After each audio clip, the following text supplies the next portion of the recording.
Welcome to our channel. Today we how to cancel Notion Cloud Services detailed guide step by step clearly.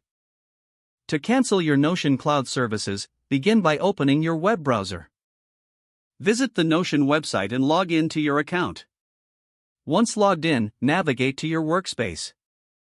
Look for the Settings and Members option in the sidebar. Click on Settings and Members to open the Settings menu. In the Settings menu, locate the Billing tab. Select the Billing tab to view your subscription details. Scroll down to find the Cancel Plan option. Click on Cancel Plan to initiate the cancellation process. You may see a confirmation prompt asking if you're sure about the cancellation. Review the information provided and confirm your decision. After confirmation, you will receive a notification of your cancellation. Keep an eye on your email for any follow-up communication regarding your account. Note that your subscription will remain active until the end of your billing cycle. Once your billing cycle is complete, your Notion Cloud Services will be fully canceled. Make sure to back up any important data before your access is removed. If the page does not load, refresh the browser or try again in a private or incognito window.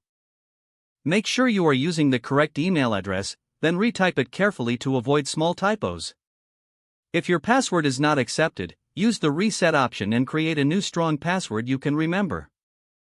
Check your spam folder for verification or security emails, then complete any requested confirmation steps. Enable two-factor authentication if available to improve account security and reduce unauthorized access risk. After signing in, review your profile details so your contact information and settings are accurate and current. If you see an error message, note it down and try again after restarting your device and internet connection.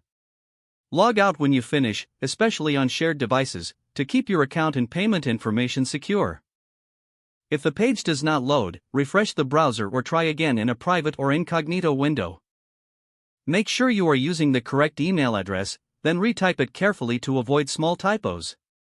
If your password is not accepted, use the reset option and create a new strong password you can remember. Check your spam folder for verification or security emails, then complete any requested confirmation steps. Don't forget to like this video and subscribe to our channel for more step-by-step tech guides.